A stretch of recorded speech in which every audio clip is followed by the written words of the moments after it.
et bénis le Dieu d'amour.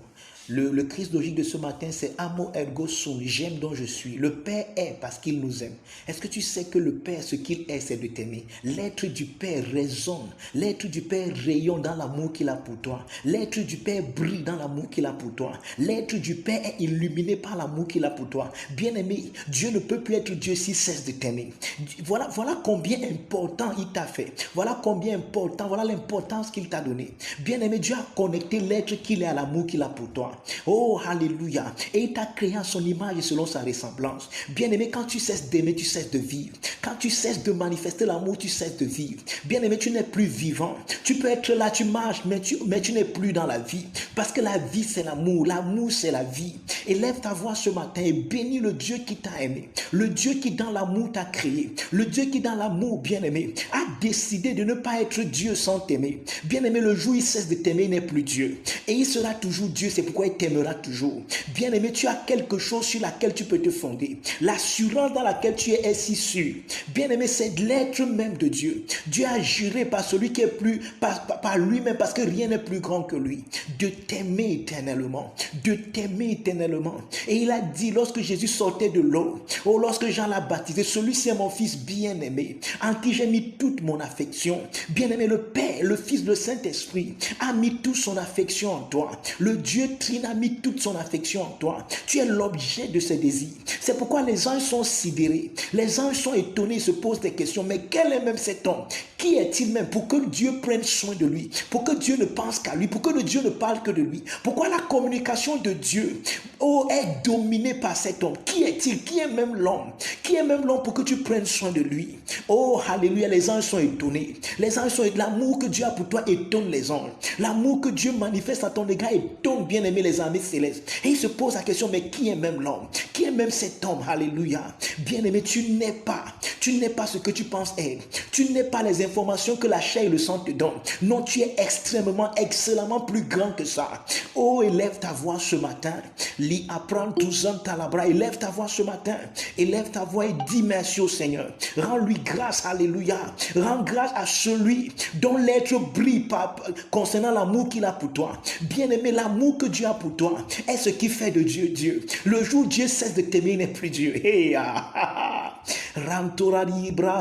Père, merci. Merci pour cet amour incommensurable. Merci pour cet amour indicible. C'est pourquoi l'apôtre Paul pouvait dire qu'il prie que les yeux de nos cœurs s'ouvrent afin que nous puissions comprendre la largeur, la hauteur, la profondeur de l'amour de Dieu et que nous soyons remplis jusqu'à toute la connaissance de Dieu. Bien-aimé, tu ne peux pas être rempli de Dieu en dehors de l'amour. Tu ne peux pas être rempli de Dieu en dehors du fait d'être l'écho de son amour. Son amour est ce qu'il fait de lui Dieu. C'est parce qu'il t'aime qu'il est Dieu. Et tu ne peux pas être son fils. Tu ne peux pas être son fils, créé à son image et ne pas aimer les gens.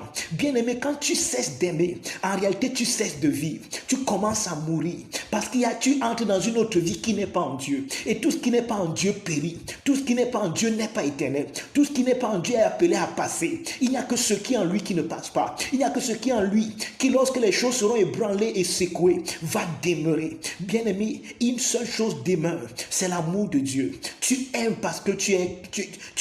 Ce que tu es, bien-aimé, c'est l'amour qui a fait de toi cela. Élève ta voix ce matin, élève ta voix ce matin et bénis le Dieu d'amour. Le pasteur Franck nous a dit tout à l'heure que lorsqu'on l'appelle le Dieu d'amour, en fait c'est parce que ton nom c'est amour. Il est ton Père, c'est pour ça qu'il est le Dieu d'amour. Il est ton Père, c'est pour ça qu'il est le Père d'amour. Ton nom c'est amour. Tu aimes bien aimer, tu aimes les gens, tu prends soin des gens, tu es altruiste, alléluia. Déclare cela dans ta vie, élève tes mains ce matin et adore le Seigneur qui a répandu son amour dans ton cœur par le Saint-Esprit. Adore le Père qui t'a établi dans son amour. Adore le Père qui t'a fondé profondément enraciné dans son amour. Adore le Père bien-aimé, le Père qui t'aime, le Père qui révèle son amour à travers toi. Et tu commences à aimer les autres. Tu commences à partager, à distribuer, à être un distributeur de la vie de Dieu. Élève ta voix ce matin. Alléluia, alléluia. Masonte parano santoradia braison terebre. Makipra ufante bra andayaba. Legorodo santoradia bra into Santolobro Santa Yamarabra, Makende Korobro Santa Yamarabra, Makintubra Zivra Efronto Sontolobro, Bra Endere Marado Santa Libra Intakabra Zontolobro. Merci Père, nous te rendons grâce. Nous te disons merci, ô notre Dieu. Nous te bénissons ce matin. Ton amour est si grand en nous. Ton amour est si extraordinaire en nous. Ton amour est si merveilleux en nous. Tu nous aimes, Seigneur. Tu es amour et nous aimons, Père. Celui qui aime a connu Dieu, car Dieu est amour. Oui, nous aimons parce que nous t'avons connu. La preuve que nous te connaissons, c'est parce que nous aimons. La preuve que nous te connaissons, c'est parce que nous aimons inconditionnellement. Nous ne posons aucune condition dans l'amour que nous manifestons aux hommes, parce que tu ne poses aucune condition dans l'amour que tu nous as manifesté. Nous te rendons grâce ce matin. Nous te rendons grâce ce matin. Marandou Anterobrasia. Nous te rendons grâce ce matin. Nous te rendons grâce ce matin. Makindere Marado Sapra Ifrontete. Nous te rendons grâce ce matin. Makinde Cobra Ifranta. Nous te rendons grâce ce matin. Libra Supre Entali Marado Santa. Nous te rendons grâce ce matin. Oh, toi qui règnes et qui vis à jamais dans l'unité du Saint-Esprit. Toi qui vis dans la communion. Père, Fils et Saint-Esprit, nous te rendons grâce ce matin. Toi qui seul es Dieu, la source, le créateur de toutes choses. Nous te rendons grâce ce matin. Marantu Santerdia, Brauntere Barado Supra Ete. Nous te rendons grâce ce matin. Merci Seigneur pour la charathérapie. Merci pour la charathérapie. Tu nous soignes à partir de la joie. Tu envoies ta parole et elle est guérie. Nous te bénissons ce matin pour la pénétration, l'entrée de ta parole qui nous éclaire. Nous te rendons grâce ce matin pour ta parole qui nous éclaire. Nous te rendons grâce ce matin, Père. Tu es digne d'être adoré, Jésus. Alléluia. Merci, Père. Alléluia. Alléluia. Est-ce qu'on peut tous adorer le Seigneur avec cette chanson? Je déclare, bien-aimé, dans ta vie ce matin, l'opération de la charathérapie. Une joie qu'on ne peut pas décrire, dont tu ne connais même pas la source, se saisit de toi ce matin. Thank you, Father. Thank you, Father. Quand je regarde ta sainteté et quand je contemple ta beauté, les choses qui m'entourent ne valent plus rien pour moi.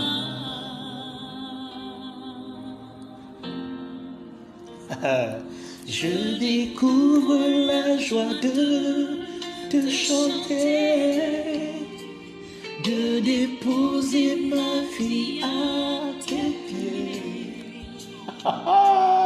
Il n'y a que toi qui importe pour moi. Je veux t'adorer.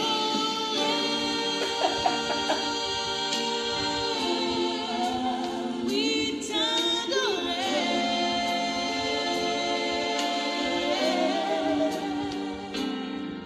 Ma raison de vie, c'est de t'adorer.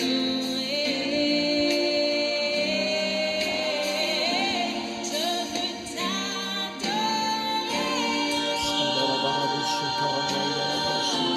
t'adorer. Oui, t'adorer.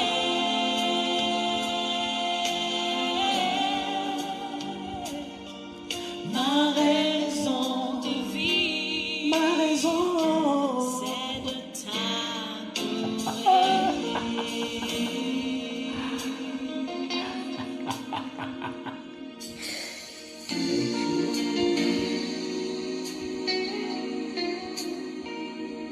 Quand je regarde ta sainteté et quand je contemple ta beauté, les choses qui mon tout ne va plus rien pour moi.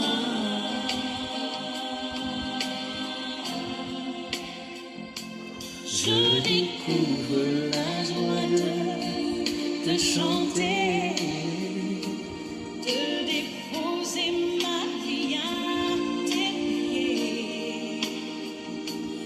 Il n'y a que toi qui importe pour moi. Je veux t'adorer, oui t'adorer.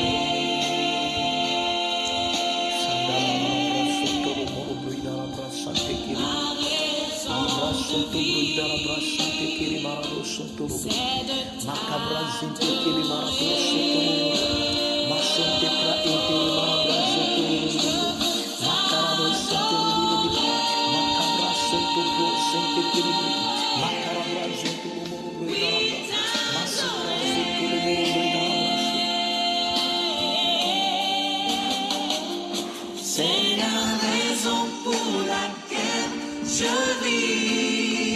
C'est la raison pour laquelle je vis. C'est la raison pour laquelle je vis. Pour t'adorer, mon Dieu. C'est la raison pour laquelle je vis. C'est la raison pour laquelle je vis. C'est la raison pour laquelle je vis. Pour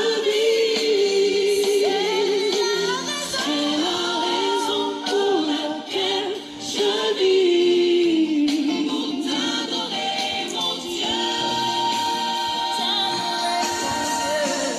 Je veux t'adorer.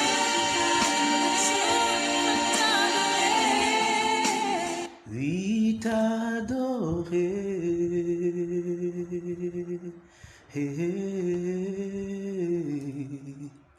Ma raison de vie, c'est de t'adorer.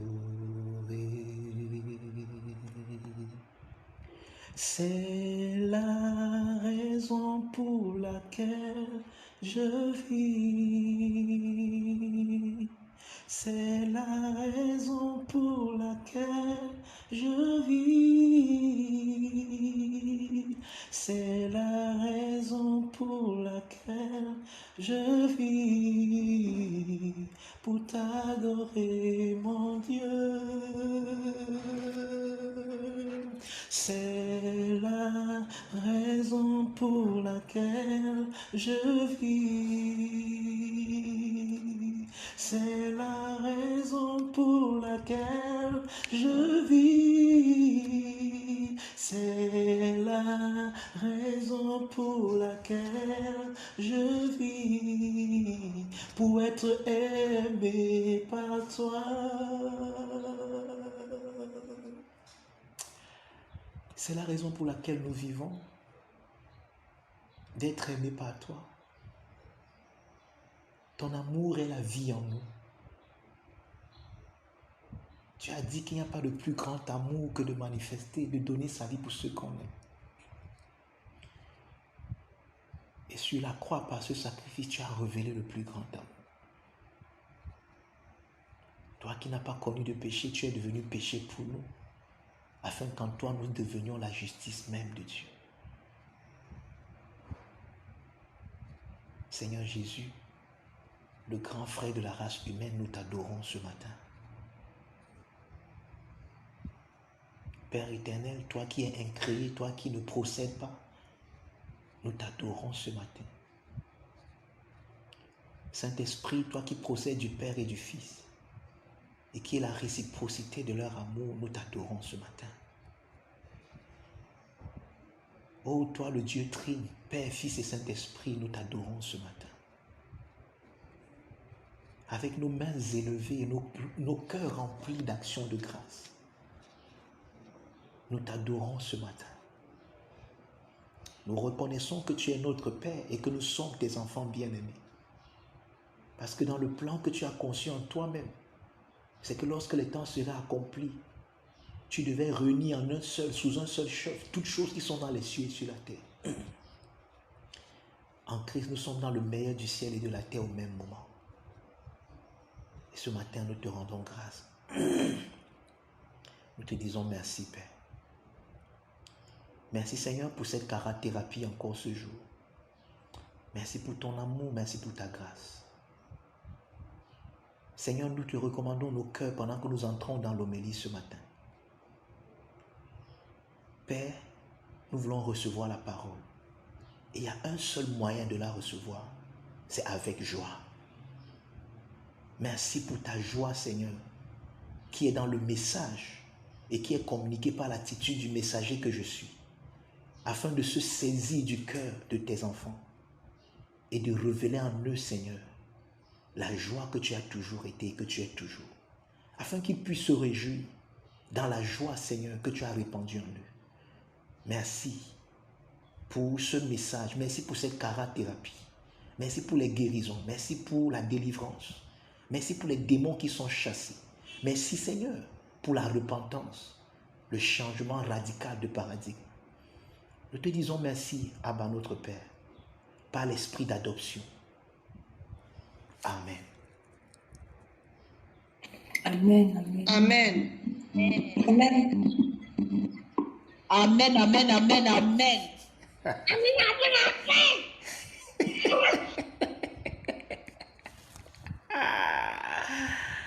Ooh, glory. Thank you, Lord. Bonjour à tous, vous êtes bénis de toute bénédiction. C'est un privilège pour moi d'être là ce matin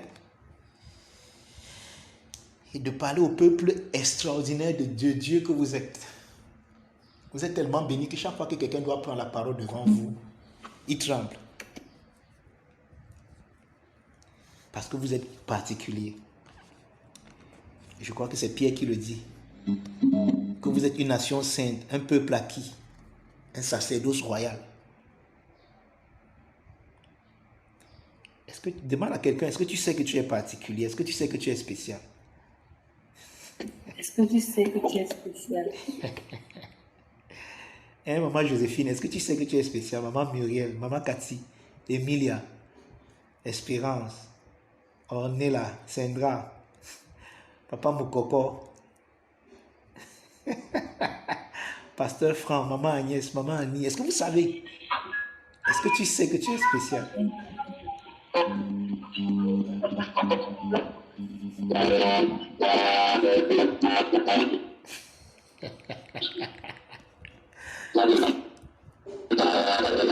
Papa Moukoko, pardon, éteins ton micro là.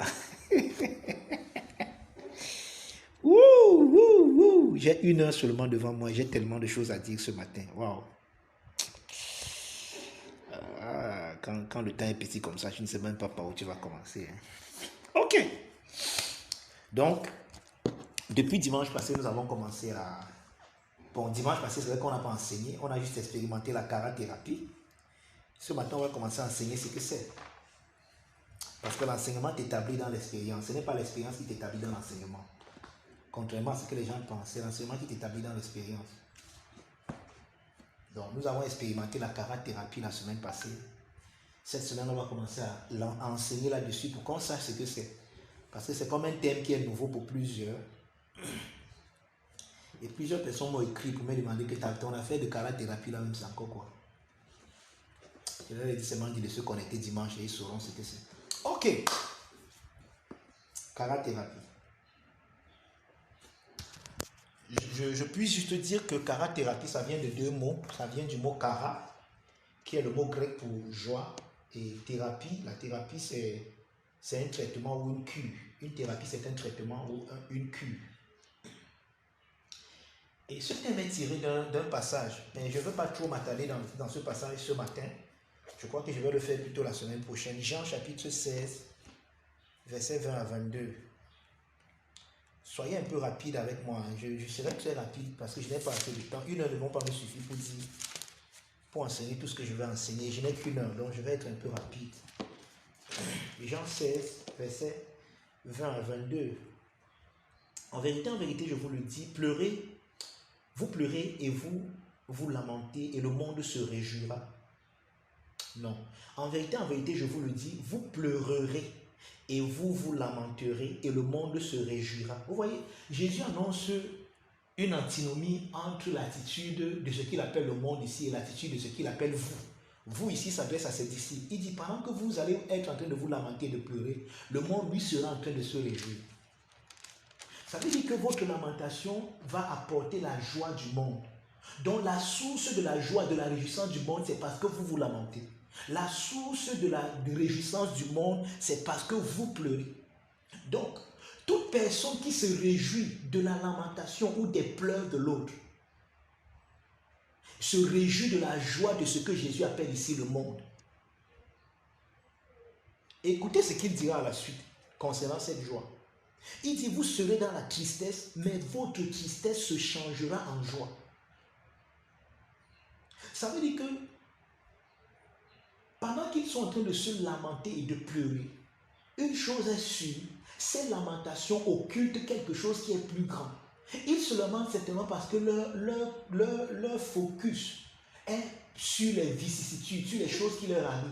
Et parce qu'ils regardent les choses qui leur arrivent, ça leur donne de s'attrister. Et pendant qu'ils sont attristés, il y a des gens qui sont contents de les voir tristes. Il y a des gens qui sont contents de les voir se lamenter. Or, ceux qui se réjouissent de la lamentation de ceux-ci et de leurs pleurs vont s'attrister. Et maintenant, pendant que leur tristesse va se changer en joie, la joie qui sera la leur ne sera plus une joie éphémère, mais sera la joie même qui sera éternelle, une joie qui ne connaîtra plus de tristesse.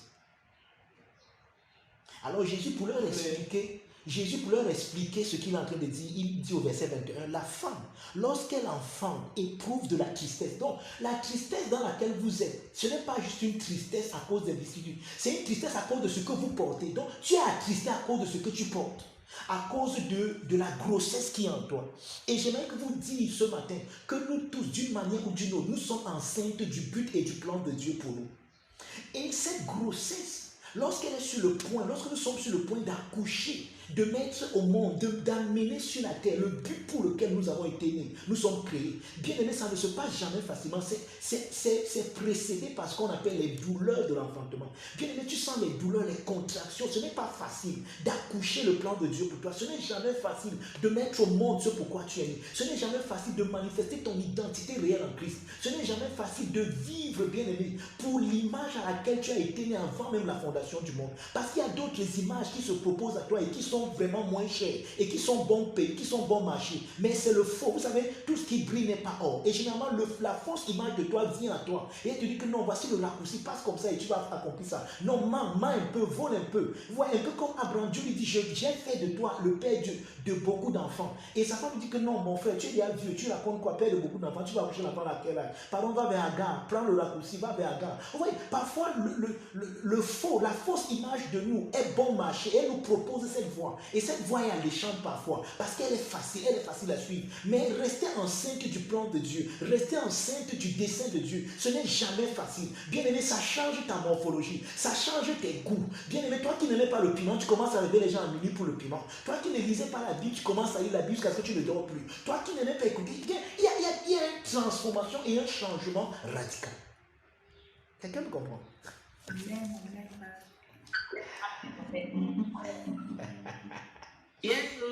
Donc, la tristesse, c'est pour une bonne cause. Tu es attristé à cause de ce que tu portes. Tu es attristé à cause de la grossesse qui est en toi. Et je vous dis que chacun de nous, nous sommes enceintes du plan de Dieu pour nous. Oui, lorsque Marie, le temps est arrivé, bien aimé, où elle devait accoucher le plan de Dieu pour elle, où elle devait être manifestée, l'ange de Dieu lui a été envoyé. Et vous voyez, tu ne peux pas accoucher. On va voir ça ce matin. J'espère qu'on va y arriver. Je n'ai qu'une heure. Oh boy. Tu ne peux pas accoucher le plan de Dieu pour toi sans la parole de Dieu. Et la parole de Dieu doit te venir par un ange, par un messager. Il est un peu comme le médecin qui supervise non seulement ta grossesse, mais également ton accouchement. Amen. Vous voyez, lorsque le temps de Marie était arrivé pour elle d'accoucher le plan de Dieu pour elle, immédiatement la personne qui était supposée la comprendre le mieux est la personne qui a voulu se lever contre elle. Pourquoi? Parce que cette personne n'a pas compris que Marie était en train d'accomplir le plan de Dieu pour elle. Il a cru à autre chose. N'eût été l'intervention d'un ange qui lui a ouvert les yeux. Je parle ici de Joseph. Donc pour vous dire quoi? Pendant que vous êtes enceinte du plan de Dieu pour vous, il y a des situations qui peuvent venir pour vous attrister. Mais cette tristesse, Jésus le dit, il vous le rassure, elle se transformera en joie. La joie viendra d'où? La joie viendra quand tu auras accouché cet enfant. Bien aimé, à voir l'enfant, à voir ce qui est né de toi. Lorsque tu verras la personne que tu es devenue en Christ, lorsque tu verras que tu ne mens plus, tu ne voles plus, tu n'es plus cette personne qui était avant. Tu ne mens, tu n'es plus dans l'importe-porte. Pour avoir l'argent. Tu n'as besoin de manger aucun caca. Oh, ah bah mon père. Lorsque tu regardes la personne qui est née de toi, lorsque tu regardes ce que l'évangile a engendré, la personne, l'image de la personne que tu es devenue, bien aimé, toute la tristesse d'hier va se transformer en joie.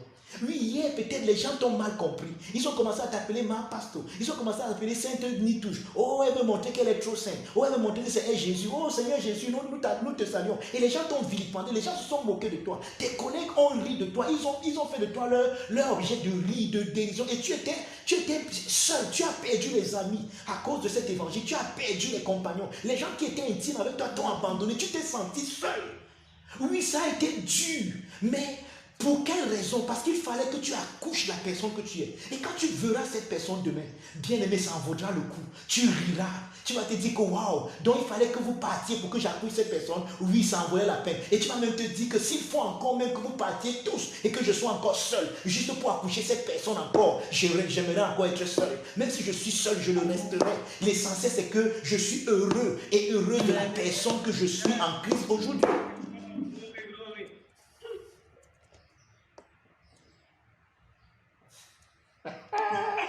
Amen. Oh, glory, glory. La femme, lorsqu'elle est enceinte, éprouve de la tristesse. Parce que son heure est venue. Elle éprouve de la tristesse. Quand ton heure arrive, même ton ami intime, oui, c'est même facile quand c'est les gens qui vous persécutent, c'est les gens qui ne vous comprennent pas.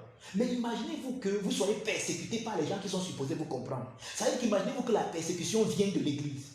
Imaginez-vous que ce soit le pasteur qui ne vous comprenne pas. Celui qui vous enseigne, il vous vilipende. Imaginez-vous que ce soit le frère en Christ qui ne vous comprenne pas. Imaginez-vous que ce soit votre soeur en Christ, celle-là qui est supposée vous comprendre. Imaginez-vous que ce soit elle qui vous vilipende. Waouh, combien grande est cette tristesse. Combien grande. Tu es triste. Mais bien aimé, cette tristesse va se transformer en joie. Je puis te le garantir. Amen.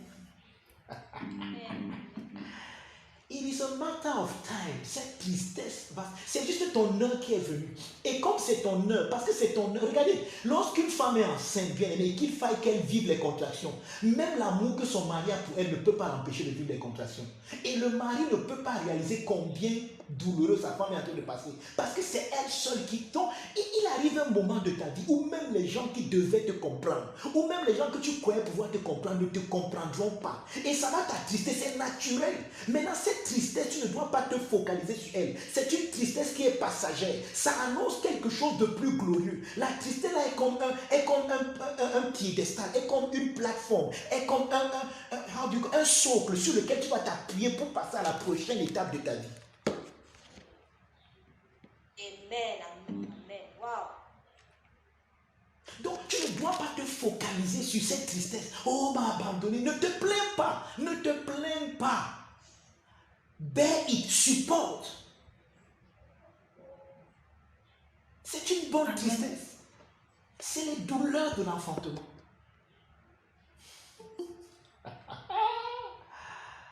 Glory.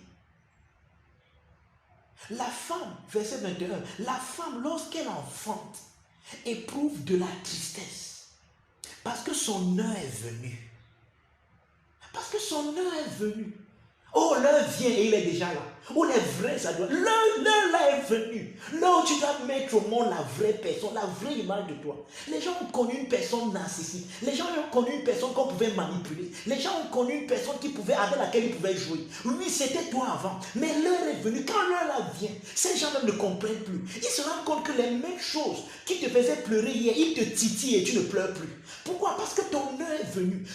Quand ton heure vient, ce qui est ton focus, c'est ta grossesse. C'est ta grossesse et ça confond les autres. C'est que tu n'es plus concentré sur les externalités. Non, c'est ce qui se passe à l'intérieur de toi qui t'anime. C'est ce qui se passe à l'intérieur de toi qui t'intéresse. Lorsque ton heure vient, bien aimé, tu t'en fous du piment. Tu ne demandes plus le piment. Mais ce que tu veux, c'est que aïe, oh, les douleurs s'y doivent passer. Il faut que j'accouche. C'est que tu es concentré dans ce qui se passe à l'intérieur et non à l'extérieur de toi. Amen. Amen. Who is saying I wish I can hear French? Oh, my brother, I am praying that somebody will be able to interpret me, my brother. So that you people that just understand English can also have my messages. And I pray and I know by the grace of God, God will give me that person that will be able to interpret, to translate my messages so that you people also can be blessed. But I pray that the God of all languages will open your ears so that you can understand French. That he will give you the interpretation of what I'm saying in French. Amen. Amen. Amen. Oui, lorsque ton heure arrive, tu t'en fous des externalités. Oui, lorsque l'heure arrive, la fille elle s'en fout de là où elle est. Vous avez déjà vu une femme qui est en train, je fais ça comme si elle avait vu aussi. Bon, j'imagine qu'elle a tellement mal qu'elle va même enlever son cabas. C'est-à-dire qu'elle s'en fout, elle est là, elle peut être dans le taxi, elle s'en fout. C'est que la douleur, ce qui se passe en elle est tellement intense que ce qui se passe, elle s'en fout des regards. Elle s'en fout de qui me regarde ou bien de qui ne me regarde plus. Vous voyez ça? Quand ton heure là arrive, bien aimé, tu t'en fous des externalités. Tu t'en fous de est-ce que j'ai ceci à l'extérieur, est-ce qu'on m'a vu, est-ce qu'on ne m'a pas vu, est-ce que je brille, Regarde, en ce moment ce n'est plus les externalités. Tu te fermes, l'heure là te ferme au monde externe et te consacre et te concentre seulement à ce qui se passe à l'intérieur de toi.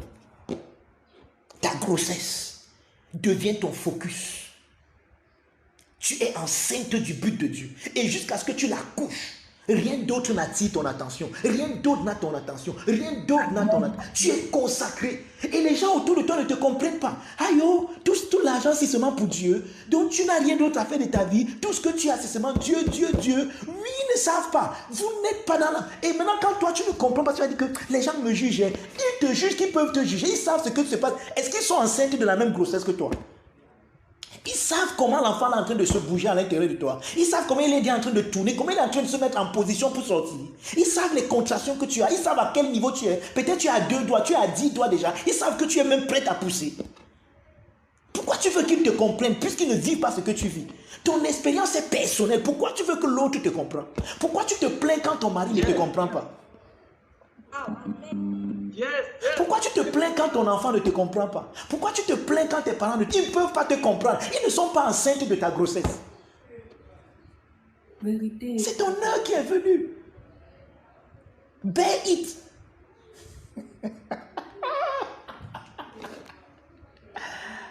Regarde, quand ton heure vient, personne ne peut t'aider. Même moi, le docteur ne peut pas t'aider. Ici, c'est toi et Christ. Parce que quand il avait le plan là pour toi, je n'étais pas là. Il dit qu'avant que tu ne sois dans le sein de ta mère, je te connaissais. C'est celui-là qui te connaît. C'est lui qui t'a engrossé. Il t'a engrossé par sa parole. Tu es enceinte de son dessein. Et quand l'heure arrive où tu dois accoucher ce dessein, personne ne peut t'aider. Tout ce que les gens peuvent te dire, c'est de pousser. C'est leur pousse. Mais personne ne peut pousser pour toi. Personne ne va pousser à ta place. Si tu ne pousses pas, l'enfant là va rester dans ton ventre. Et ce sera le genre on attend l'enfant ne vient pas.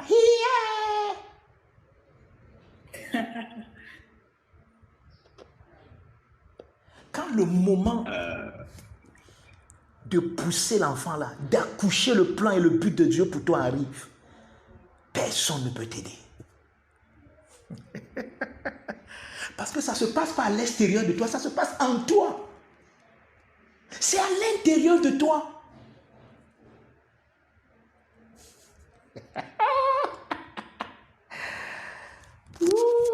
Oui, j'enseigne plus bien que ton attitude ce matin, mon frère. Amen, docteur. Amen. Oh, thank you, Lord. Too sweet to be distracted. Thank you, Father. Mais lorsqu'elle a donné le jour à l'enfant, oh! Glory, glory. Amen, amen. Oh. Ce qui est bizarre, j'ai remarqué, quand elle a donné le jour à l'enfant, l'enfant met fin à toute moquerie. My God! Hey, aïe, aïe, aïe, aïe. Yes, yes. Donc, Glory, glory, glory. les moqueries du moqueur se transforment en joie. Yeah, Dieu est fort. Amen. Dieu est fort dans la vie de l'enfant. Amen. Regarde comment l'enfant est gros.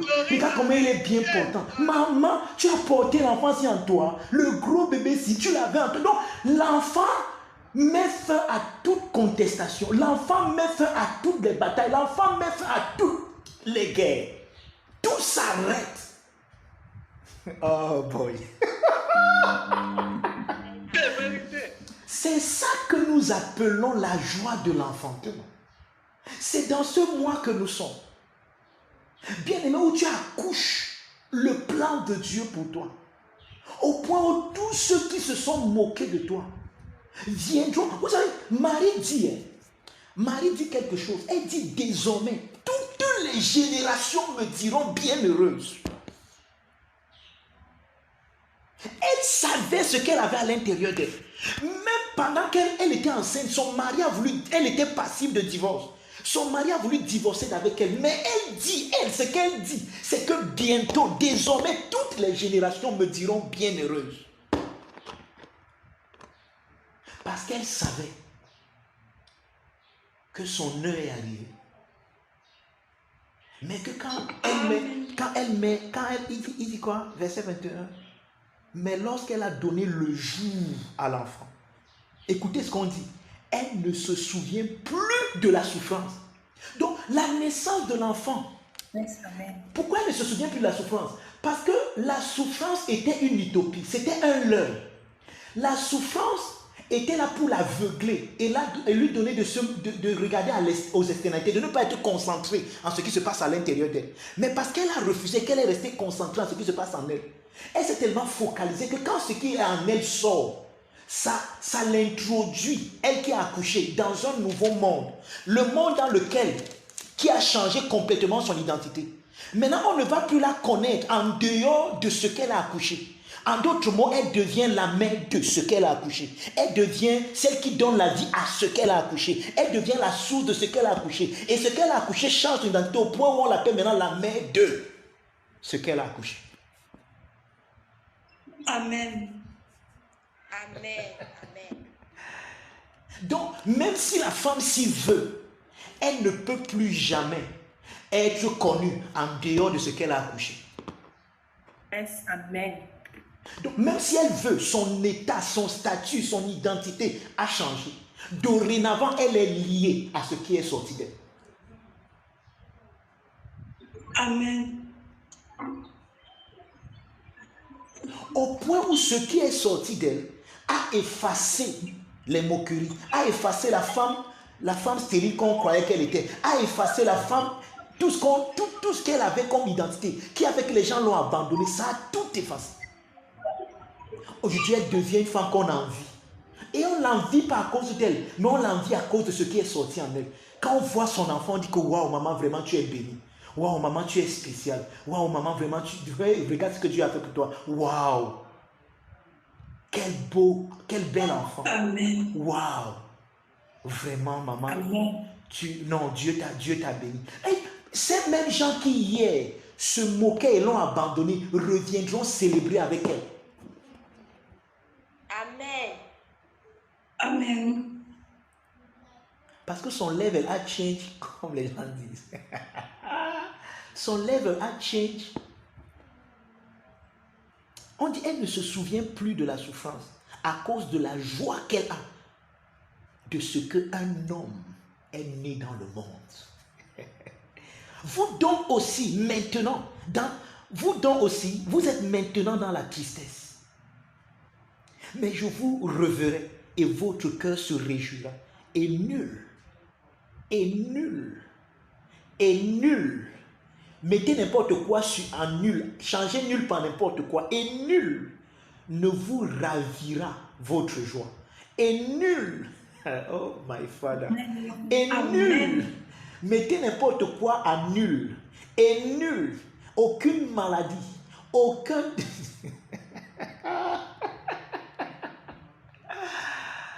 Oh, Abba, my father, aucune situation ne vous ravira votre joie. Nul. Ok. Ça, ce n'est que le test d'origine. Donc, c'est de ce test que nous avons tiré la charathérapie. Donc, Dieu te soigne par la joie. Dieu enlève les souffrances dans ton âme. Toutes ces choses par lesquelles tu es passé dans ton enfance. Dieu enlève les douleurs dans ton âme. Ouais, ces choses douloureuses que tu as traversées. Cet oncle chez qui tu as vécu, qui a abusé de toi. Et tu n'arrives pas à t'en séparer. Même quand tu dors, quand tu fermes les yeux, le souvenir de telles choses reste encore présent dans ton âme. Ça t'a même rendu parfois frigide. Dès qu'un homme s'approche de toi, même si c'est ton époux, immédiatement tu te rappelles de ces choses. Et tu as comme une résistance. C'est resté comme un trauma dans ton âme. Dieu te guérit par la joie. Amen. Amen.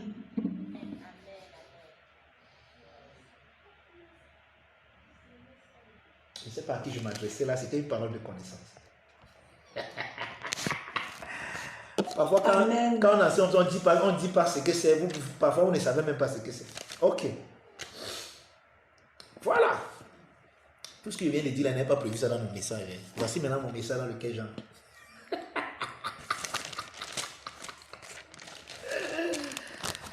Oh, Jésus est bon, oh, il est bon. Oui. Dans la parabole qui explique toutes les autres paraboles, que généralement on appelle la parabole du Seigneur. Dans cette parabole, le Seigneur énonce la charathérapie. Et c'est par là que nous allons commencer cet enseignement de la charathérapie ce matin. Amen. Amen. Amen. Marc chapitre 4, 16 à 20. Marc chapitre 4, 16 à 20.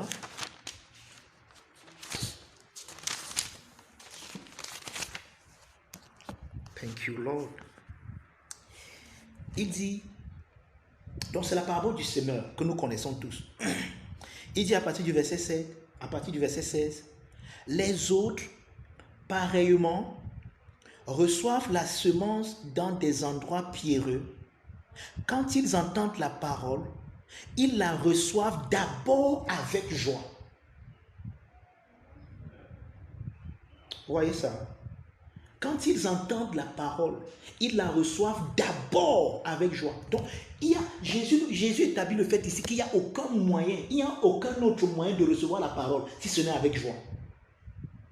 Donc, la preuve que tu as reçu la parole, c'est la joie. C'est là. Amen. Donc, dans cette parabole qui se tient comme la pierre de Rosette des autres paraboles, nous avons clairement énoncé ce que nous avons intitulé la charathérapie. C'est le principe de la semence et de la moisson. Dieu agit et se déploie à travers la semence. Parce qu'il nous dit ici au verset 14, si vous allez un peu plus haut, le verset 14, il dit, le semeur sème la parole. En d'autres mots, Dieu ne fait rien sur la terre sans la parole. Dieu ne fait rien dans les hommes sans la parole. Dieu ne bâtit rien en toi sans la parole. Et Pierre nous explique dans son épître que le mot semence vient du mot grec sperma. Il dit que vous avez été régénérés, non par une semence, par un sperma incorruptible, mais par un sperma incorruptible, la parole vivante et permanente de Dieu. Donc le mot semence là-bas, c'est le mot sperma, duquel on a tiré le mot français spermatozoïde. Donc la parole de Dieu, c'est le spermatozoïde de Dieu. Amen. Et ton cœur est l'utérus. Donc lorsque la parole, le sperme est semé dans ton cœur, immédiatement il y a ce qu'on appelle une conception. C'est un peu comme lorsque la femme est en période d'ovulation et que le spermatozoïde vient féconder l'ovule, la femme a conçu. Maintenant ce n'est qu'une question de temps pour que ce que la femme a conçu commence à transformer, à avoir une transformation externe et visible. Parfois quand elle est au premier mois, au deuxième mois, au troisième, non pas jusqu'à quand même 3 mois, parfois même au deuxième mois pour certaines femmes et au troisième mois, le petit ballon commence à pousser déjà.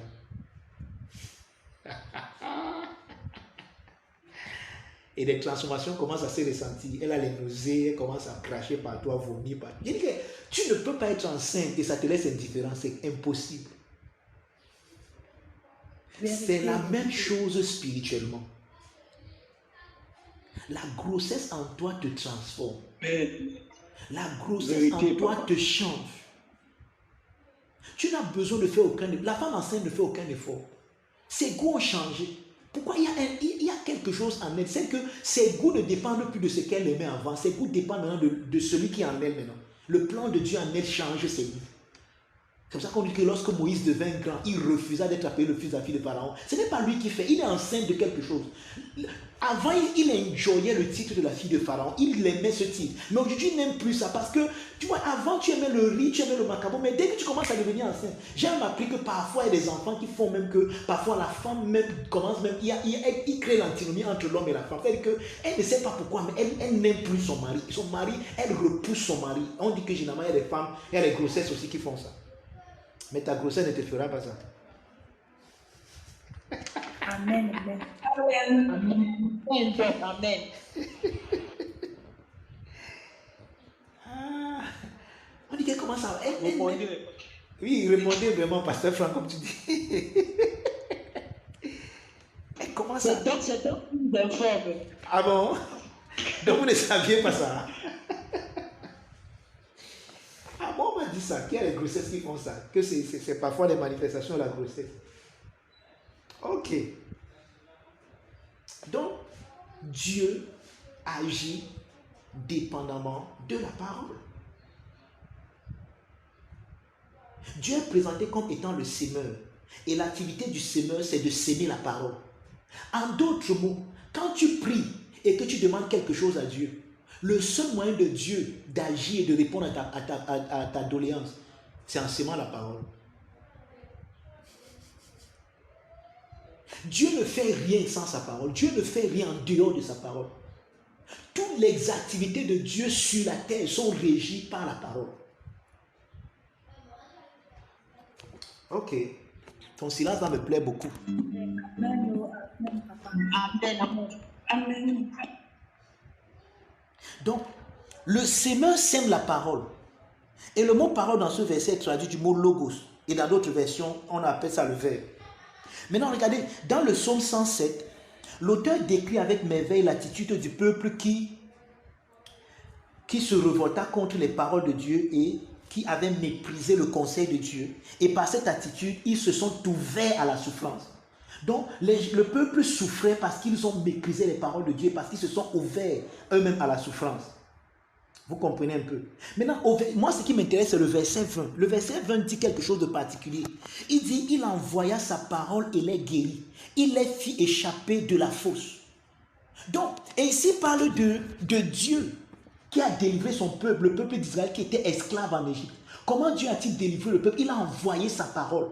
Et ça, il dit, il envoya sa parole et sa parole les guérit et les fit échapper de la fosse.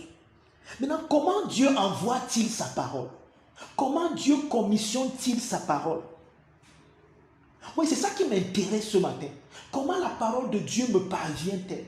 Comment Dieu qui agit par sa parole, et cette parole qui est son sperme, son spermatozoïde, comment Dieu me féconde-t-il pour que je sois enceinte de son plan, pour que son plan me transforme, pour que son plan me change? Comment est-ce que cela vient à moi? Quel est le procédé par lequel la parole, Dieu envoie vers moi sa parole? La réponse est simple. Comment est-ce qu'il a envoyé sa parole au peuple d'Israël qui était esclave en Égypte? Par un prophète, par un homme. Donc l'homme devient le messager et ce qu'il apporte au peuple devient le message. Amen. Donc la parole de Dieu porte le mandat thérapeutique pour l'humanité. Donc la parole de Dieu qui porte le mandat thérapeutique pour l'humanité, parce qu'il dit qu'il envoie sa parole guérit. Donc sa parole vient pour guérir. Sa parole vient nous guérir. Or, la parole qui vient guérir, la parole qui a le mandat de nous guérir, vient, est envoyée dans cette mission par le moyen d'un message qui est porté par un messager. Et c'est là où il y a tout le problème. Si quelqu'un dormait, pousse-le un peu, tu dis que pardon, réveille-toi maintenant. Le docteur veut toucher, il veut toucher quelque chose de sérieux. Donc, le messager en ce moment devient le sémeur et son message devient la semence. Voilà le mode opératoire de la thérapie de Dieu. Dieu ne te guérira jamais sans sa parole. Et j'étais en train de lire les choses l'autre jour, on dit que Jésus chassa les démons par sa parole. Donc, voilà le mode opératoire, le mode thérapeutique de Dieu. Dieu ne guérit que par sa parole. C'est dans l'atmosphère de la logique de Dieu que prend place la guérison. C'est pour ça que vous allez vous rendre compte, ceux qui obtiennent la guérison par l'opération des miracles, parfois ont du mal à conserver leur guérison. Vous allez voir quelqu'un qui a été guéri, mais qui est revenu, la maladie est revenue sur lui. Pourquoi? Parce que le moyen de Dieu de te guérir, c'est à travers la semence qui est sa parole. Il envoie sa parole et cette parole, tu la laisses germer dans ton cœur jusqu'à ce qu'elle produise la guérison, jusqu'à ce qu'elle produise à l'extérieur la guérison. Voilà le mode opératoire de Dieu. Voilà le mode thérapeutique de Dieu. Mais maintenant, je dis bien que le problème, c'est que cette parole est la semence et le messager qui vient semer cette parole est le sémeur. En ce moment, il prend la place de Dieu. D'accord? Maintenant, comment donc ça se passe? Maintenant, je vais ouvrir une petite parenthèse juste à ce niveau et dire quoi? Et dire que s'il envoie sa parole pour produire la guérison, la thérapie, alors ça veut dire quoi? Ça veut dire que la maladie est un état de pensée parce que la parole qu'il envoie vient transformer ta pensée, vient apporter la repentance. Alors ça veut dire que tu es malade à cause d'une mauvaise logique que tu as embrassée de toi, d'une fausse image de toi que tu as embrassée. C'est ça qui t'a rendu malade. Amen. Donc la maladie est le fruit d'une logique erronée qui est antinomique à la logique divine te concernant. Alors quand Dieu veut te guérir, il enlève la logique erronée qu'on appelle encore enlever, chasser un démon et il met la logique divine et tu commences à te voir comme Dieu te voit et ça transforme et tous les symptômes tombent d'eux-mêmes et ton corps expérimente ce que tu penses parce que tel un homme pense, tel il est. Amen. Amen. Amen. Donc aussi longtemps que la logique erronée est là, tu ne peux pas être guéri, tu ne peux pas expérimenter la guérison. Une guérison durable. Donc le sémeur donc sème la parole. Et Marc dit que cette parole ne peut être reçue qu'avec joie. Maintenant, allons encore dans Marc 4, verset 16. Il dit, les autres pareillement reçoivent la semence dans des endroits pierreux. Quand ils entendent la parole, ils la reçoivent d'abord avec joie. Le seul moyen de recevoir, ce qui prouve que tu as reçu la parole, c'est la joie. Maintenant, voici le problème. Le problème, c'est que le message lui-même, dont la semence elle-même est incorruptible. Pourquoi? Parce que la semence est de façon intrinsèque. Si la semence se sémait elle-même, alors tout le monde recevrait la joie. Parce que dans la semence, il y a la joie. Le message que les gens sont appelés à aller prêcher aux autres, c'est un message qui, de façon intrinsèque, dans son attitude, est un message de joie. C'est pour ça qu'on appelle ça Evangelion. C'est-à-dire que c'est un message qui est trop beau pour être vrai. C'est quelque chose de vraisemblable. Donc quand on te prête ce message, quand on t'apporte ce message, Je vais vous montrer là où il y a le problème tout à l'heure. Mais la semence elle-même est incorruptible. La semence elle-même transmet la joie. La joie est dans la semence. La joie se trouve dans la semence. Mais le problème, c'est que la semence adopte l'attitude de celui qui sème. Amen. C'est là. Je suis sûr que là, vous n'avez pas compris. Je vais expliquer. Ça veut dire que la semence est une semence de joie. La semence, de façon intrinsèque, est une semence de joie. Mais celui qui vient la semer, quand il ne la sème pas avec la même joie qui est dans la semence, sa tristesse va occulter la joie de la semence et vous allez recevoir la parole pas avec joie. Et quand vous ne la recevez pas avec joie, vous ne l'avez pas compris. Ça veut dire que l'attitude du semeur doit épouser la joie de la semence pour que ce qu'il enseigne soit consubstantiel à ce qu'il est, parce que la semence épouse l'attitude lorsqu'elle sort, lorsque le semeur sème la parole, lorsque le semeur sème la semence épouse l'attitude de celui qui sème. Alors, si celui qui sème ne sème pas avec joie, même comme la semence est une semence de joie, elle ne va pas communiquer la joie dans le cœur de ceux qui reçoivent la semence. Alors, il n'y aura pas compréhension de la semence. Amen. C'est pour ça, bien-aimé, que ton attitude, quand tu parles de Dieu, est plus importante parfois même que le Dieu de qui tu parles. Oui, il y a des gens qui viennent prêcher Dieu pour résoudre leurs problèmes avec leur femme à la maison. C'est-à-dire que ta femme t'est énervée et tu utilises le pupitre comme un ring de boxe. Donc, le pupitre devient pour toi l'endroit où tu te venges. Il y a des pasteurs comme ça. Et oui, c'est pour ça que Paul a dit quelque part, je ne permets pas à la femme d'enseigner. La femme, c'est celle qui est émotive. La femme, c'est celle qui vit selon les émotions. Ça, c'est selon ce passage de l'apôtre Paul. La femme, c'est celle qui est émotive. Or, un pasteur qui est émotif va venir prêcher ses émotions à la chair. Oh, vous les chrétiens, si vous m'abandonnez, je ne mange pas depuis 3 jours. Vraiment, Dieu va vous punir. Bien aimé, ça c'est un peu la parole de Dieu qu'il est en train de prêcher. Donc si tu peux te lever, tu rentres, tu rentres. Parce que même quand Dieu corrige, même quand Dieu châtie dans le message, ce châtiment, parce que tu apprends la leçon, finit par produire en toi la joie. Je ne suis pas en train de dire que nous allons aller dire aux gens que non, ma chérie, oh, tout est beau, tout est rose. Même quand Dieu te châtie, même quand la parole te châtie et qu'elle t'attriste pour un temps, c'est une tristesse pour un temps. Parce que quand tu apprends la leçon, la tristesse est remplacée par une joie que tu ne peux même pas dire, une joie indescriptible. Amen. Quelqu'un me comprend? Paul dit, je ne permets pas à la femme d'enseigner. La femme, c'est celle qui enseigne les émotions.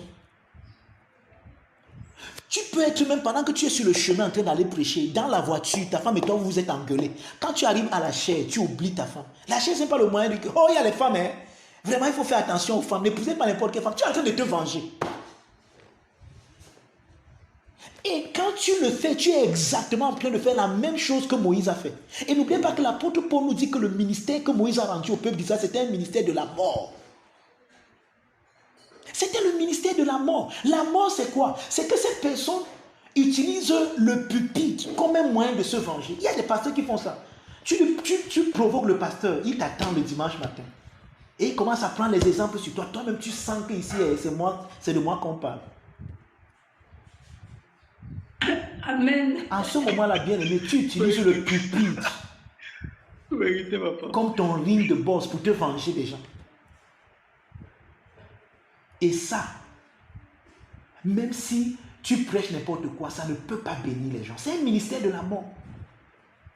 Oui, le message que nous sommes appelés à prêcher, Paul appelle ça Euangelion. Il dit que c'est trop beau pour être vrai. C'est la bonne nouvelle, c'est une nouvelle trop bonne. C'est-à-dire que quand tu présentes ce message avec l'attitude qu'il faut, ça ne peut que créer, ça ne peut qu'engendrer la joie dans le cœur de celui qui l'écoute.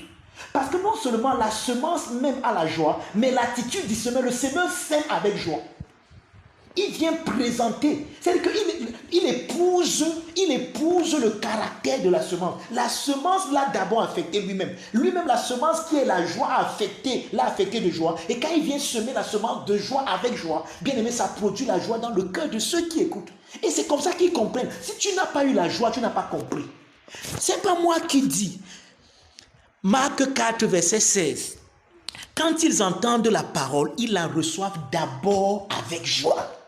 La parole produit d'abord la joie. Waouh, alléluia. Voilà, tu as compris. Waouh. C'est-à-dire qu'elle produit un émerveillement, une joie, quelque chose de terrible. Tes yeux s'ouvrent et tu te rends compte que waouh.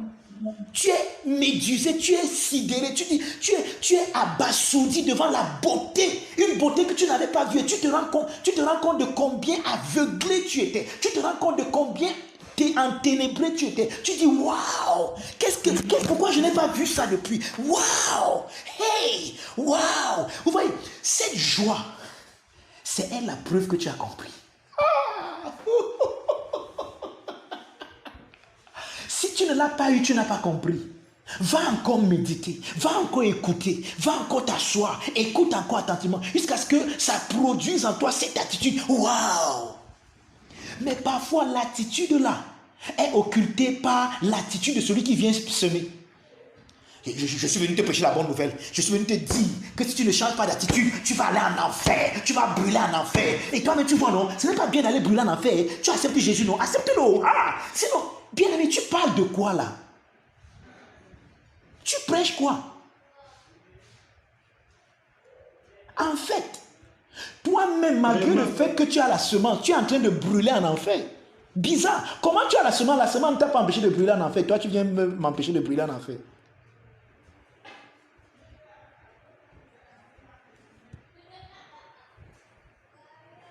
Donc, parfois, l'attitude du semeur occulte la joie de la semence.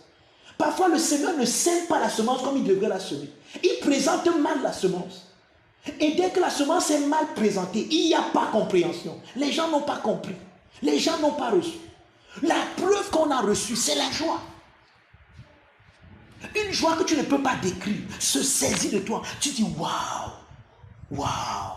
Hey, maman son taraba. Même le parler en langue, en ce moment, même ton parler en langue est affecté par la joie là.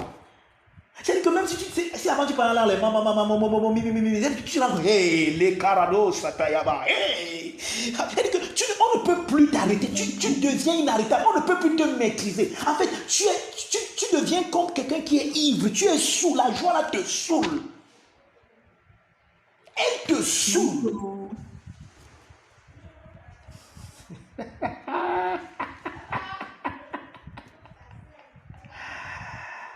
Ouh, glory. Je prêche plus bien que ton attitude ce matin, dis donc. Amen.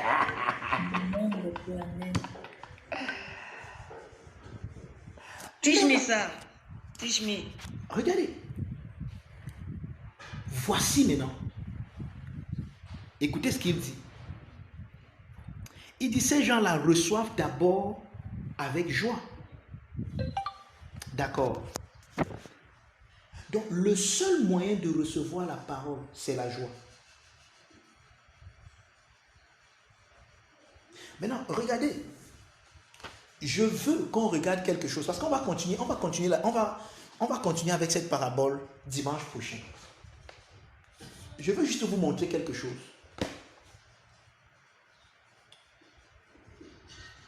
Vous voyez, nous vivons dans une génération qui s'est éloignée du modus operandi de Dieu, au point où la vie dans le cœur est comme une denrée rare aujourd'hui. Ouais, la naissance divine est la prise de conscience par l'esprit de notre appartenance à Dieu avant la fondation du monde. Et c'est une naissance dès l'origine qui nous permet de contempler notre visage naturel. Et Jacques dit dans Jacques 1 verset 23 il dit que celui qui écoute la parole est comme celui qui a regardé son visage naturel dans le miroir. Le mot naturel là-bas c'est le mot Genesis. Donc qui a regardé son visage d'origine, son visage source, son visage original ou originel dans le miroir. Maintenant, je veux un peu que nous allions dans Jacques et que nous étudions un peu ce passage pour clôturer ce matin. Je vais vous montrer quelque chose. Regardez, je vais vous montrer ce matin que l'attitude avec laquelle nous semons la parole occulte parfois la joie. Or, quand tu as mal présenté le message, même si le message lui-même est une semence incorruptible, Toi, tu as présenté ça dans une attitude corruptible et ton attitude corruptible n'a pas corrompu le message, mais a corrompu le cœur de celui qui écoute, de sorte qu'il ne puisse pas voir briller la splendeur de l'évangile de Jésus, de sorte que ton attitude constitue un Satan. Donc quand Paul dit que si notre évangile est voilé, il est voilé pour les incrédules, dont le Dieu de ce siècle, dont le diable, dont Satan, celui qui s'oppose. Ton attitude s'oppose et empêche à la personne de voir briller la splendeur, la joie qui est dans le message, dans la semence. Ton attitude, toi le semeur, l'a empêché de voir briller la splendeur de ce message. Donc toi qui es venu s'aimer, tu es venu s'aimer en étant en même temps son Satan. Donc tu as présenté le message, mais tu es devenu le Satan, empêchant celui à qui tu as présenté le message de voir briller la lumière. Parce que le message brille, mais toi qui as présenté le message, tu es tellement noir que ta noirceur a occulté l'éclat du message. Parce que ce que la personne écoute, ce n'est pas seulement ce que tu dis, mais c'est comment tu dis ce que tu dis. C'est les mots avec lesquels tu dis ce que tu dis. C'est l'attitude avec laquelle tu dis ce que tu dis. Ça aussi, c'est tellement important. Vous comprenez donc pourquoi quand le docteur m'envoie en train de prêcher, il rit. Je ne peux que rire parce que ce que je prêche, c'est la joie. Même quand je fais le reproche à l'église, je vais toujours rire. Parce que mon reproche n'est pas de te détruire, mais pour que à travers la leçon que tu apprennes, et quand tu as appris, tu aies la joie.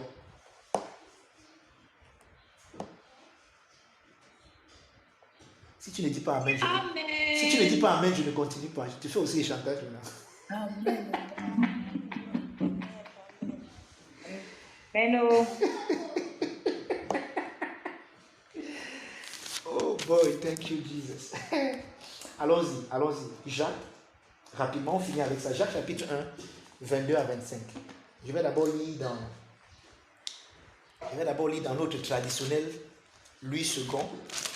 Après, je vais m'aider par la traduction de notre papa François Dutoit. Est-ce qu'on a même déjà prié pour François Dutoit dans notre opération Epaphras un jour? Non. Pardon, souvenez-vous de nous donner ce sujet de prière. Il faut qu'on prie pour cet homme qui vive encore longtemps et qui finisse de faire le travail qu'il a commencé là. Que cette bonne œuvre que le Seigneur a commencé en lui arrive à la perfection, à la fin. Amen. Jacques chapitre 1, à partir du verset 22. Il dit: mettez en pratique la parole. Alléluia. Bien-aimé, mettez la parole en pratique. Que quelqu'un me donne la main comme le tonnerre. Amen. Amen. Et ne vous bornez pas à l'écouter, en vous trompant vous-même par de faux raisonnements. Car si quelqu'un écoute la parole et ne la met pas en pratique, il est semblable à un homme qui regarde dans un miroir son visage naturel et qui, après s'être regardé, s'en va et oublie aussitôt quel il était. Mais celui qui aura plongé les regards dans la loi parfaite, la loi de la liberté, et qui aura persévéré, et qui aura fait quoi? Persévérer. Et remarquez que la suite dans Marc chapitre 4 où on était tout à l'heure. Attendez que je revienne là-bas, je vous lise quelque chose. Dans Marc chapitre 4, le verset 17 dit quoi? Il dit: mais ils n'ont pas de racine en eux-mêmes. Ils manquent de persistance. Ils manquent de persévérance. Donc j'ai reçu la parole avec joie. Et ce que je dois faire, c'est que je dois rester dans cette attitude de joie. Je dois persister. Je dois persévérer. Donc, mettre la parole en pratique, c'est ne pas perdre la joie par laquelle j'ai reçu cette parole. C'est là. Donc, la mise en pratique de la parole n'a rien à voir avec les externalités de prime abord. Les externalités, donc ce que je fais à l'extérieur, ne sera que la manifestation de la mise en pratique de la parole qui a pris place à l'intérieur de moi. Or, c'est quoi la mise en pratique de la parole? Rester dans la même attitude dans laquelle j'ai reçu la parole. C'est comme ça que je mets la parole en pratique. Donc je conserve, je persiste et je persévère dans la même joie par laquelle j'ai reçu la parole. C'est ça, mettre la parole en pratique. Amen. Yes, oh, amen.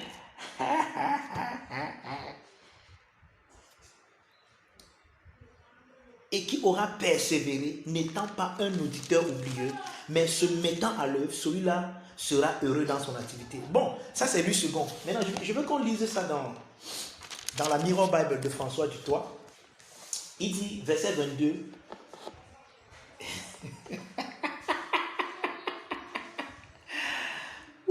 Émile a dit que mon riz fait rire, c'est normal. C'est un rire qui vient de l'esprit. On dit que Jésus tressaillit de joie par le Saint-Esprit. Ok, thank you Lord. Ok, verset 22, Mirror Bible. Il dit, donnez à la parole toute votre attention. Et ne vous sous-estimez pas. Faites le calcul. Il ne peut y avoir qu'une seule conclusion logique. Votre origine authentique se reflète dans la parole. Vous êtes le poème de Dieu. Laissez sa voix faire la poésie de votre vie. Vous entendez ça? Donc, lorsque je m'en vais prêcher le message de l'évangile, qui est le poème de Dieu, je m'en vais faire la poésie de la vie de mon auditeur. Donc, je m'en vais présenter à mon auditeur sa vie comme dans un prisme dans lequel il ne l'a jamais connu. Il sait qu'il est menteur, il sait qu'il est voleur, mais c'est tout ce qu'il sait. Ça, c'est les informations qu'il a à partir de ce qu'il fait. Et il pense que c'est tout ce qu'il est. Mais il oublie qu'il y a une autre identité de lui que lui-même ne connaît pas. Alors, je m'en vais parler de lui, en lui présentant sa vie dans le poème qu'il est. Parce qu'il est l'ouvrage, il est le poème de Dieu. Il est l'ouvrage de Dieu. Et c'est ce que François Dutoit dit ici. François Dutoit dit que vous êtes le poème de Dieu. Laissez sa voix faire la poésie de votre vie. Donc, la voix de Dieu présente ta vie comme un poème. Et vous savez ce que c'est qu'un poème? C'est une œuvre d'art. Avec les rimes. Avec les rimes. C'est-à-dire que quand tu écoutes le poème, c'est beau. Parce qu'il y a les rimes. Parce qu'il y a les vers. Et il dit donc que le message que nous prêchons présente la vie des gens dans un prisme poétique. C'est un poème. C'est une œuvre d'art. Donc il y a quelque chose en cette personne qu'elle n'a jamais vu d'elle, qu'elle ne connaît même pas d'elle. Elle est plus qu'un voleur. Cette personne est plus qu'un menteur. Elle est plus qu'un féminin. Mais tout le monde ne s'est arrêté que dans sa fémania. Oh, tu es un féminin. Il sait déjà. Un peu comme cette femme que tout le monde vilipendait. Oh, tu tues les maris. Tu es au 5e, le 6e, s'il dit qu'il ne t'épouse pas. Elle savait ça et ça l'a marginalisée. Elle était stigmatisée par l'attitude des autres envers sa situation. Elle savait, mais elle ne connaissait pas on ne lui avait jamais présenté sa vie dans un poème. Mais lorsqu'elle a rencontré le poète au bord du puits, j'ai dit que lorsqu'elle a rencontré le poète, en qui sa vie était représentée comme un poème, quand il lui a présenté sa même vie, la femme l'a laissé ses seaux et elle a couru, elle a dit, venez voir un homme qui m'a dit tout ce que j'ai fait. Mais si j'étais dans la ville, ça m'a dit que, maman, nous-mêmes on te dit c'est ce que tu as déjà fait, non? Pourquoi tu n'es jamais joyeuse?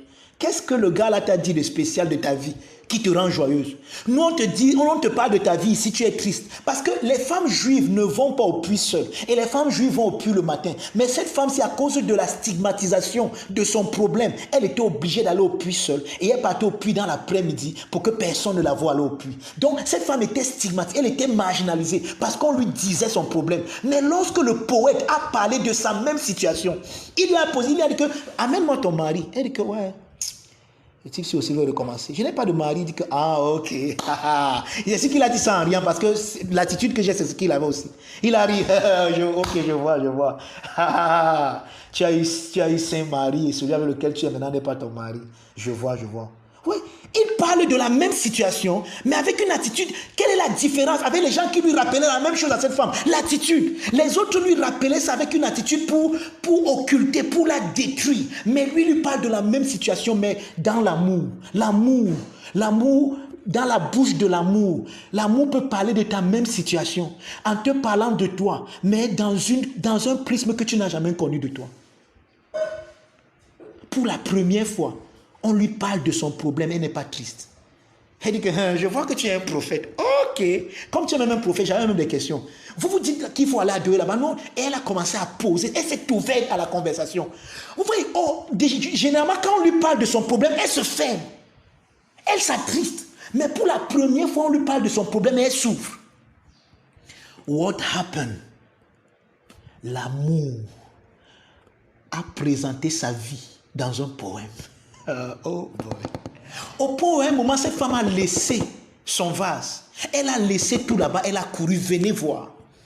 Venez au... Vous voyez, quand vous saisissez le message, on ne va pas vous mettre le feu aux fesses d'aller évangéliser. On ne va pas vous mettre le feu aux fesses d'inviter les gens à se connecter. Vous regardez, vous allez le faire vous-même. La preuve, vous ne le faites pas parce que vous n'avez pas encore compris. Amen. Quand vous comprenez le message, si vous ne laissez plus les gens dormir, vous avez envie que tout le monde... Vous me posez la question, comment les gens ne comprennent pas ça? Comment les gens font pour... C'est-à-dire que le message est trop simple, qu'il faut que tu sois trop compliqué pour how do you say it? Pour qu'il t'échappe. Yes, oh, yes. Il dit qu'il faut que tu sois trop compliqué pour passer à côté de la simplicité de ce message. En fait, même, ça, la vraie complication, le vrai problème de ce message, en fait, même, c'est sa simplicité. Il est tellement simple qu'il paraît invraisemblable. Amen. Quoi? Donc, je me dis que tous les efforts que j'ai déjà faits là, donc tout ça ne servait à rien. Non, ça ne peut pas être aussi facile quand même. Donc, tu n'exagères pas. Il y a quand même mes efforts, mais dis-moi quand même que je dois faire. Même si tu me dis quand même que Dieu a fait. Oui, je sais qu'il a fait, mais est-ce que je ne dois rien faire? Tu ne dois rien faire. En fait, c'est ça qui t'énerve. En fait, ce qui te choque, c'est que tu ne dois rien faire. Oh, tu veux faire parce que tu veux avoir une fierté dedans. Non, regarde, c'est pas la grâce que vous êtes sauvés par le moyen de la foi. Cela ne vient pas de vous, c'est le don de Dieu. Ce n'est point pas les œuvres, afin que personne, nobody, se glorifie. Et ça t'énerve parce que tu ne peux pas te glorifier de ça. C'est ça qui te choque. Amen. Et tu dis que non, c'est trop simple, ça ne peut pas être ça. Il faut trouver les complications. C'est pour ça que quand quelqu'un te dit que tu es un pécheur, tu en fait, tu dis que oui, c'est toi qui prêche. Oh, la parole, amen, oh, c'est toi qui prêches. Hey, Seigneur, l'enfer, oh, il faut qu'on évite l'enfer. Ouh, l'enlèvement, on doit être enlevé. Ouh. Tu vois, ça te plaît. Parce que là, tu as quelque chose à faire. Mais quand le docteur Mango vient te dire que non, il n'y a pas ça, il n'y a plus rien à faire, tu dis que les nouveaux messages là, c'est trop simple. Vous voulez égarer les gens. Non, tu es déjà égaré depuis. On égare quelqu'un qui est égaré. Tu es perdu. Je viens t'aider.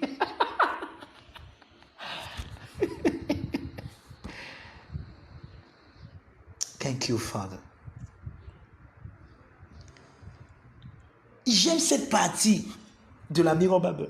Il dit, laissez la voix de Dieu faire le poème de votre vie. Donc, quand la voix de Dieu parle de ta vie, elle présente ta vie sous le prisme d'un poème. Et vous savez comment elle présente ça? Celui-ci, celle-ci est mon fils bien-aimé, en qui j'ai mis toute mon affection. Écoutez-le. Hey!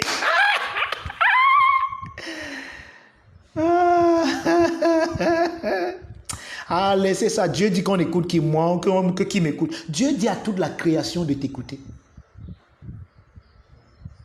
Amen. Donc, voici le langage de Dieu de ta vie. Celui-ci est mon fils bien-aimé, en qui j'ai mis toute mon affection. Et pour ta gouverne, je viens te rappeler que la voix là s'est fait entendre. Jésus n'avait encore rien fait. Jésus n'avait guéri aucun malade. Il n'avait ressuscité aucun mort. Il n'avait prêché l'évangile à personne. Donc Jésus, au point de vue de faire, n'avait encore rien fait.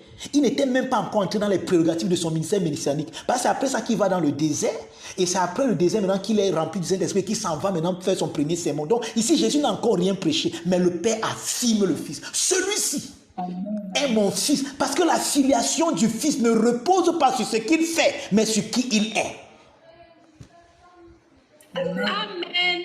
Celui-ci est mon fils bien-aimé, en qui j'ai mis toute mon affection. Celui-ci, voilà, la voix de Dieu fait la poésie de ta vie. La voix de Dieu. Et c'est par là que tu peux déterminer ce qui vient de Dieu, ce qui n'est pas de Dieu. Parce que la voix de Dieu fait la poésie de ta vie. Mais toi, ce que tu es habitué à entendre venant de Dieu. Oh, bien-aimé, pendant que je priais cette nuit, Zanta Kata Kata, Dieu m'a montré, bien-aimé, vraiment que son église ne va pas bien. L'église est malade. Il y a des gens qui se sont infiltrés dans l'église avec de faux enseignements, avec des enseignements. Ils disent que la grâce, la grâce, la grâce. Ils disent qu'on n'a plus besoin de rien faire. Ils disent que tout est accompli. Ces gens sont en train de détruire. Bien aimé, ils mettent en vous, ils sont en train de vous dire que vous pouvez aller pécher comme vous voulez. Ils disent que vous pouvez aller commettre la fornication, que vous pouvez divorcer, vous pouvez faire ce que vous voulez, que Jésus vous aime et que qu'il n'a jamais été en colère. Pourtant, bien aimé, Dieu m'a montré ce matin qu'il est en colère, qu'on doit se repentir. Et tu vois, il parle comme ça, sa voix est tellement, il y a une telle colère et tu trembles. Yeah. Oui, ça c'est Dieu.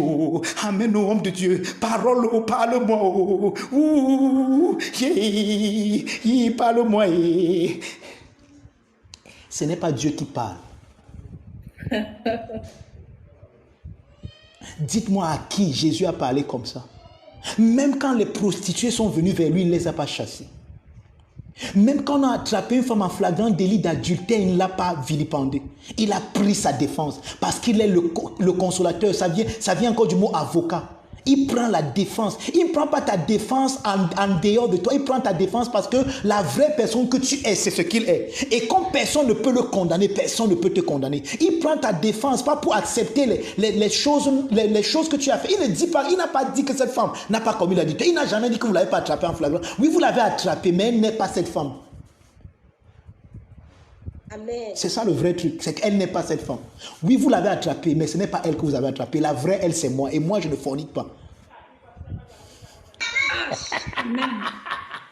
Amen. Amen. Sa vie est représentée dans la vie que je suis. Et dans cette vie que je suis, elle ne fornique pas. Oui, vous l'avez attrapée, mais celle que Moïse dit que si vous l'attrapez, vous la lapidez, ce n'est pas elle ici. Parce que celle-ci, sa vie, c'est moi. Ce n'est pas Moïse. Elle n'est pas représentée en Moïse. Attendez quand Moïse va enfanter ses enfants, allez les lapider. Mais celle-ci qui est ma fille, vous ne la lapidez pas.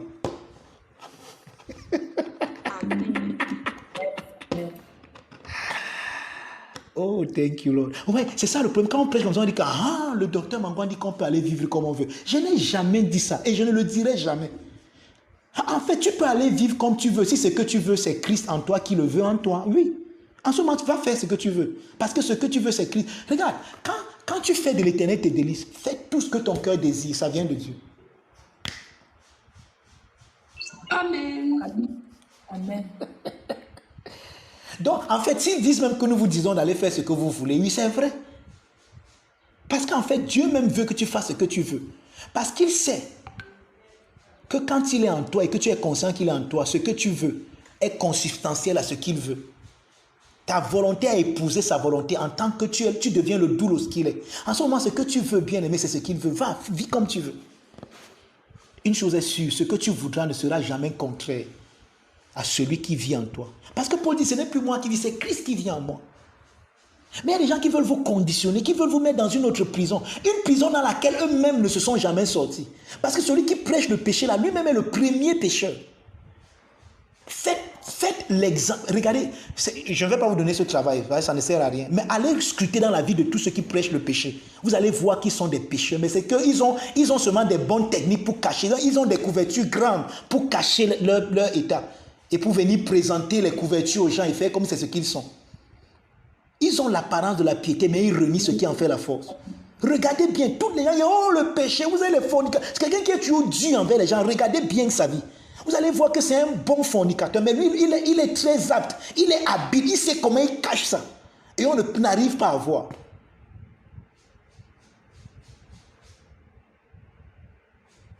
Mais quand tu commences à prêcher la grâce, sans te rendre compte, l'amour de Dieu se saisit de toi.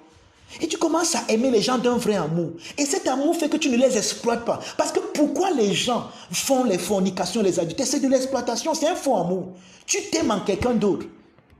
Pourquoi quelqu'un peut violer sa cousine? Pourquoi quelqu'un peut violer sa nièce?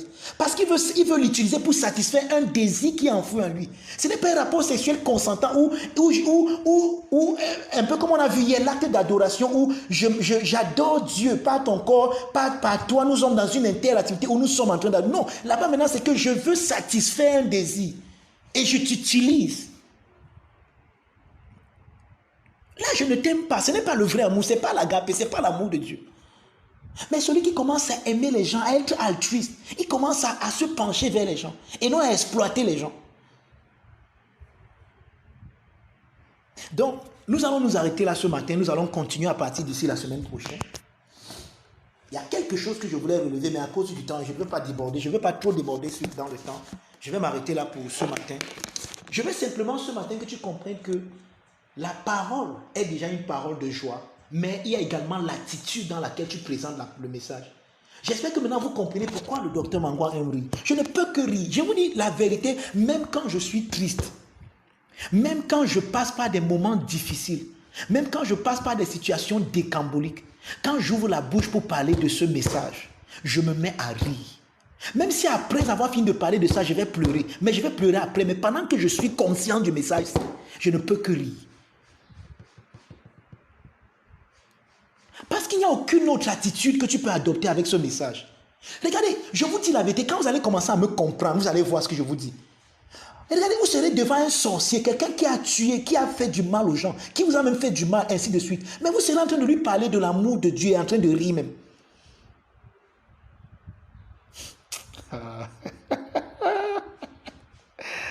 Amen. Seigneur. Ouais, ma seule prière pour toi, c'est que Dieu ouvre tes yeux pour que tu me comprennes. Ah, si tu ne me comprends pas, si tu ne me comprends pas, tu ne comprendras pas ce que je fais. Tu ne comprendras pas ce que nous sommes en train de faire. Bien-aimé, tu ne peux pas enseigner et prêcher ce message sans avoir l'attitude que requiert ce message, l'amour. Oh, je t'ai montré ce matin que l'attitude que tu as quand tu présentes le message a occulté, a empêché aux gens de recevoir le message. Parce que personne ne peut recevoir le message avec ton attitude. Certains d'entre vous, l'objet qui vous a poussé à aller prêcher l'évangile n'a jamais été l'évangile lui-même. Parfois, vous partez prêcher l'évangile aux gens pour vous venger d'eux. Non, il faut que je lui prêche, il faut que je prêche l'évangile à mon enfant pour qu'il change son attitude. Non, c'est pas, l'évangile n'est pas l'instigateur de la moralité des gens. On ne prêche pas l'évangile pour la moralité. Prêche-lui l'évangile parce que tu veux lui montrer qui il est en Christ. Point final. Je veux prêcher l'évangile à mon mari pour qu'il arrête de me bastonner. Regarde les motifs avec lesquels tu prêches l'évangile. Non, je veux prêcher l'évangile à mon mari pour qu'il arrête de voir dehors. Là, c'est pour ton intérêt que tu veux le faire. Ce n'est même pas pour l'intérêt de l'évangile lui-même.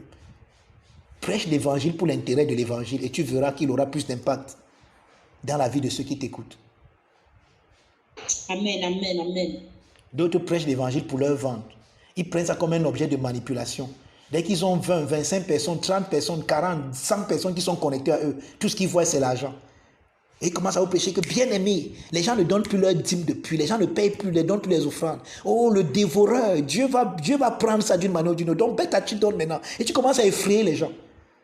Parce que tu veux avoir l'argent. Je préfère encore un homme qui va venir vous dire que les gars, là où me voyez là, j'ai faim. Pardon, fais quelque chose pour votre pasteur. Que d'aller transformer la parole en une manipulation parce que tu veux avoir l'argent. Non! Regarde dans le ministère, tu vas voir que certaines personnes qui sont fidèles et à qui tu peux dire quelque chose, ils ne vont pas te vilipender. Lui, à eux, ouvre-toi, tu dis que maman, si tu as un 10 000, envoie-moi. C'est fort sur ton pasteur. Que d'aller transformer le message parce que tu veux avoir l'argent. Pourquoi? Donc ton attitude compte. Et la preuve que tu as reçu la parole, c'est la joie. Et nous sommes dans notre mois de la joie de l'engendrement. Une joie qui engendre. Et on a vu dès l'entente de mon propos que quand cet enfant naît, il efface toutes les souffrances. Tu ne souffres plus. Tu ne penses même plus aux souffrances. Tu as eu les déchirures, ça t'importe peu. Tout ce que tu sais, c'est que l'enfant là, tu le portes. Est-ce que tu portes ton enfant? Tu ne peux que rendre grâce à Dieu. Parce qu'un enfant est né dans le monde.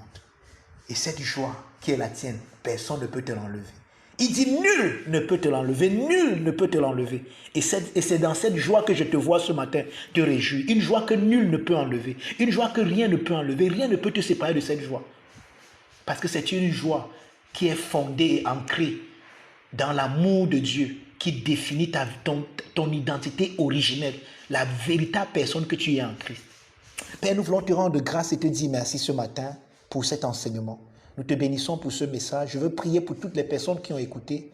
Nous sommes toujours, Seigneur, en train de parler de la charathérapie. Nous te bénissons, Seigneur, parce que cette thérapie est vraie en nous. Seigneur, tu chasses tout démon, tu chasses toute mentalité en nous. Seigneur, qui ne venait pas de toi. À partir de ton logos, nous recevons ce logos. Et nous le recevons dans l'attitude qu'il faut. De sorte que, Seigneur, la joie en nous est la preuve que nous avons reçu le message, Seigneur, qui nous est présenté. Nous te bénissons parce que nous allons nous réjouir dans cette joie. Nous allons être heureux dans cette joie. Et rien ne pourra, nul ne pourra nous débarrasser, nous séparer de cette joie. Parce que cette joie vient de toi, toi qui es éternel. Nous te bénissons, Seigneur, parce que nous ne regardons point aux choses visibles, mais aux choses invisibles. Car les choses visibles sont passagères, mais les choses invisibles sont éternelles. Nous te rendons grâce et gloire ce matin et nous te disons merci au nom de Jésus. Amen. Amen, amen, amen, amen, amen, amen. Amen. Maman Agnès. Amen.